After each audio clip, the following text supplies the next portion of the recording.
მოგესალმებით და ვიწყებთ დილის მონეტიზაციას 8 ივლისის დილიდან მონეტიზაციის გუნდთან ერთად თქვენთვის მუშაობას გიგათვაური იწყებს და პირველ ბლოკს კონკურენციის სააგენტოს უმასპინძლებთ. კონკურენციის სააგენტო ჩვენ ძალიან ხშირი სტუმარი არის კონკრეტულ პუბლიკაციაზე, ეს არის ფაქტობრივად ნახევარწლიური ანგარიში კონკურენციისა და მომხმარებელთა დაცვის სააგენტომ დაკისრებული ვალდებულებების შეუსრულებლობის გამო 6 თვეში 34 მოვაჭრე 68 საქმეზე დააჯარიმა. ეს თანხა 29018 ლარს შეადგენს და მე გადავიდე კონკურენციისა და მომხმარებელთა დაცვის სააგენტოს მომხმარებელთა დაცვის დეპარტამენტის წარმომადგენელთან ნინი საბუტაშვილთან და პირველ რიგში მადლობა გადავუხადო, რომ ჩვენთან ერთად არის დილა უთენია. ნინი, სანამ შემოვიდოდით ჩვენ პირდაპირ ეთერში, მანამდე გეუბნებოდი, რომ ერთადერთი ჯარიმა, რომელიც დაწერაც მომწონს, ეს არის კონკურენციის სააგენტოს მიერ, იმიტომ რომ მომხმარებელთა უფლებების დაცვა არის ის უზენაესი, რაც ერთგვარი ინდიკატორია ჩვენი ქვეყნის წარმატების. ეს ციფრი რაც უფრო დიდი იქნება, მე ხა ჯარიმების მომხრე არა ვარ ცალსახად, თუმცა ეს ნიშნავს, რომ მომხმარებლები უფრო ხშირად მოგმართავენ და ხშირად აღდგება მათი უფლებები. კარგით, კონკრეტულ ანგარიშზე ვისაუბროთ, რომელიც გამოაქვეყნეთ 34 მოვაჭრე 68 საქმეზე. ციფრებიდან გამომდინარე, შეგვიძლია ვიფიქროთ, რომ ერთი მოვაჭრე შეიძლება რამოდენიმეჯერაც არის დაჯარიმებული. გითხარით კონკრეტულ ანგარიშის შესახებ? პირველ რიგში უღრმესი მადლობა ამ თემით დაინტერესებისთვის. მოცემულ სტატისტიკას რო შევეხოთ, როგორც აღნიშნეთ, მიმდინარე წლის ამ პერიოდამდე, ანუ 6 თვის განმავლობაში 34 მოვაჭრე დაჯარიმდა 68 საქმეზე მთლიანობაში. ეს გულისხმობს იმას, რომ ამ ჯარიმის დაკისრების საფუძველი, რომელზეც გადაწყვეტილება იქნა მიღებული საქმე, შესაძლოა რამდენიმე განცხადებას მოიცავდეს, რამდენიმე საქმეს მოიცავდეს და ამ საქმეების გაერთიანების შემდგომ იქნას გამოცემული გადაწყვეტილება და შემდგომ ამ გადაწყვეტილების შეუსრულებლობისთვის ჯარიმა. ასევე შესაძლებელია ერთი და იმავე პირის მიმართ ორჯერ იყოს სანქცია გამოყენებული. ეს ხდება იმ შემთხვევაში, როდესაც სააგენტოს მიერ გამოცემულ გადაწყვეტილებას მოვაჭრე ერთხელ არასრულებს, მაგრამ 12 თვის განმავლობაში ხელახლა ხდება ამ დარღვევის დაფიქსირება, ხელახლა ხდება გადაწყვეტილების მიღება და მოვაჭრე სააგენტო იძულებულია, რომ მოვაჭრე განმეორებით დააჯარიმოს, იმიტომ რომ კვლავ არასრულებს სააგენტოს მიერ დაკისრებულ ვალდებულებას. აუცილებლად უნდა აღვნიშნო, რომ სააგენტოს მიერ დაკისრებული ჯარიმები არ არის რეპრესიული ხასიათის, ისინი არის პრევენციული ხასიათის. ანუ სააგენტო პირდაპირ დაჯარიმებაზე არ გადადის, გადაწყვეტილების მიღების შემდგომ, როდესაც დარღვევა დასტურდება რაიმე კონკრეტულ ნაწილში მოვაჭრის მიერ, სააგენტო განუსაზღვრავს მას ერთთვიან ვადას, იმისთვის, რომ ვალდებულება შეასრულოს. ასევე ძალიან ხშირია თანამშრომლობა სააგენტოსა და მოვაჭრეს შორის. მაქსიმალურად ცდილობს სააგენტო, რომ შესრულდეს მის მიერ ვალდებულება და არა ჯარიმა იქნას დაკისრებული.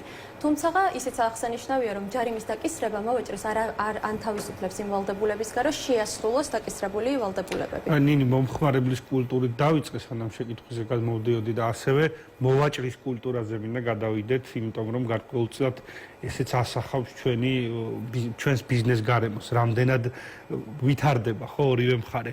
რამდენად ხშირია ის მომენტი, როდესაც მოვაჭრე, რომელიც მიიღებს შეტყობინებას კონკურენციის სააგენტოსგან კონკრეტული ქმედების შესრულებაზე, რომ მან არ შეასრულოს და კონკურენციის სააგენტოს დაჭირდეს უკვე განმეორებითი ჩარევა, ახალი დოკუმენტის თუ სანქციის მომზადება.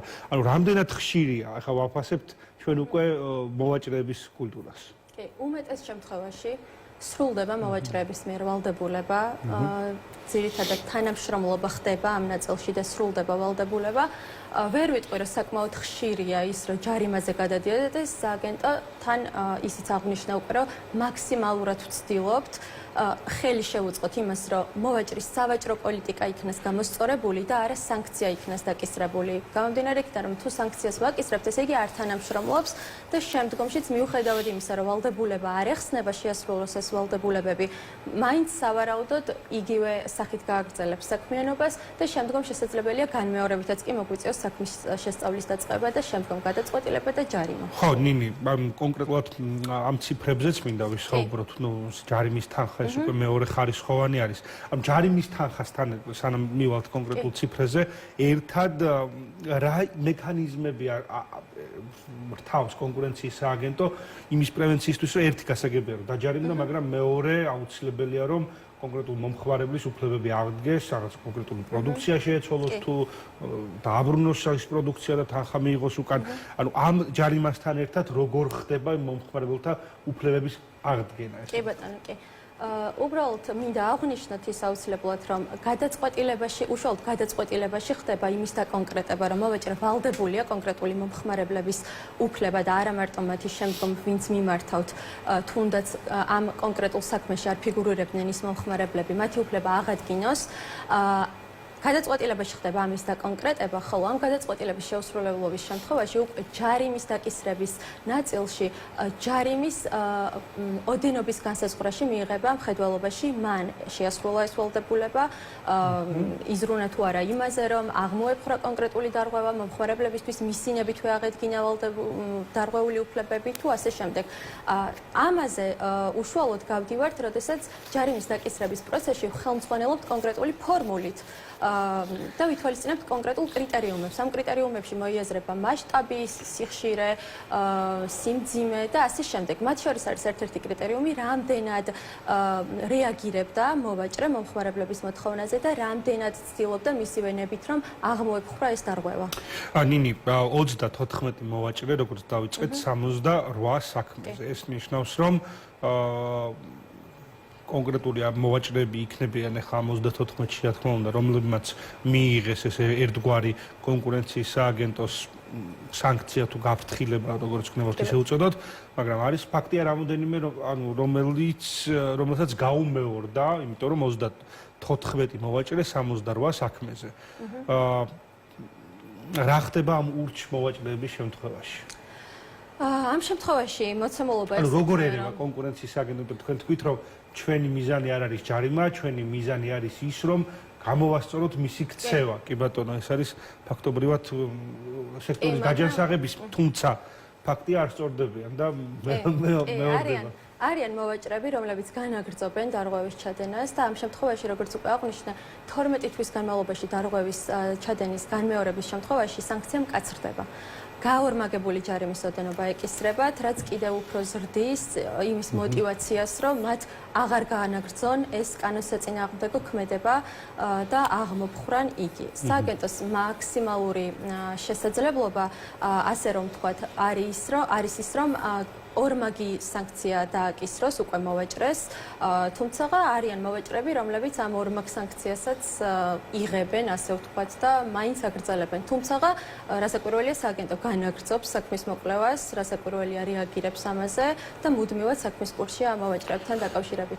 ისიც მინდა აღვნიშნო, რომ შეიძლება კონკრეტულ საქმეში მოვაჭრემ მომხმარებლის უფლება აღადგინოს, რომელმაც განცხადება შემოიტანა სააგენტოში, მაგრამ შესაძლებელია პოლიტიკა არ გამოასწოროს სავაჭრო, ანუ წესები და პირობები არ გამოასწოროს. ამ შემთხვევაში მომხმარებელი შესაძლოა დაკმაყოფილებული იყოს კონკრეტულ кейსში, მაგრამ მომავალ მომხმარებლებს კვლავ ექნებათ პოტენციური საფრთხე, რომ ეს მოვაჭრე დაარღვევს მათ უფლებებსაც.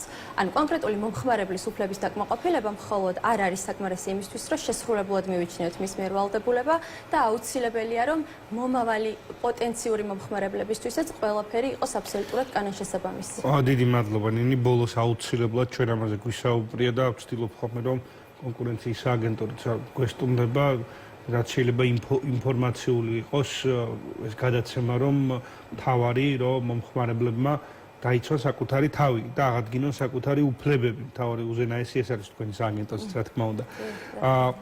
საიდან უნდა ანუ როგორ უნდა მოვიდნენ მომხმარებლები თქვენამდე და ასევე ის მთელი რიგი რეგულაციები, რომლებიც ნამდვილად კარგად აისახა, თუნდაც ის, რომ ონლაინ შეძენილი ნივთის შემთხვევაში მომხმარებლის უფლებაა, რომ რაღაც გარკვეულ პერიოდში დააბრუნოს ეს ინფორმაციები, როგორ მიგაქვთ ან როგორ უნდა მიდიოდეს ზოგადად მოვაჭრესთან. კი ბატონო, კი. მათაც იცოდნენ, რა თქმა უნდა, ესაც მათი უფლება იცოდნენ, რომ არ დაარღვიონ საომავლოდ მომხმარებლის უფლებები. კი ბატონო. პირველ რიგში აღნიშნავ, რომ სააგენტოსთვის მომართვა მომხმარებლებს შეუძლიათ 15-20 არის ჩვენი ცხელი ხაზი, რომელზე დარეკვის შემდგომაც ჩვენი ცხელი ხაზის ოპერატორები დაეხმარებიან და დააკვალიანებენ კიდევაც კონკრეტულად განცხადების შევსება როგორ უნდა მოხდეს. განცხადების ფორმა განთავსებულია სააგენტოს ვებ-გვერდზე და ასევე მათი შევსება შეუძლიათ ადგილზე სააგენტოში ვიზიტის შემთხვევაშიც. რაც შეეხება ინფორმირებას, სააგენტო მაქსიმალურად ცდილობს, რომ ცნობიერება ამაღლოს როგორც მომხმარებლების, ისე ბიზნესის მიმართულებით. მათ შორის არაერთი შეხვედრა შემდგარა ბიზნესის წარმომადგენლებთან, ასევე მომხმარებლებთან, ასევე უფრო მოწყვლადი ჯგუფის მომხმარებლებთან. მაქსიმალურად ვცდილობთ ყოველთვის, რომ ეს ინფორმაცია იყოს გაჟღერებული და მივიდეს როგორც მოვაჭრეების, ისე მომხმარებლების ყურამდე. ასევე სააგენტოს გადაწყვეტილებები საჯაროა. ძალიან აქტიურ რეჟიმში იყენებს სააგენტო სოციალურ ქსელს, სადაც მუდმივად იდება თქვენც ნახეთ სტატისტიკა, გადაწყვეტილებები და ასე შემდეგ. ახალი სტანდარტები მათ შორის, ამ ახალი სტანდარტების თაობაზეც ყოველთვის საჯაროა ეს ინფორმაცია საიტზეც და ჩვენს სოციალურ ქსელში ვრცელდება.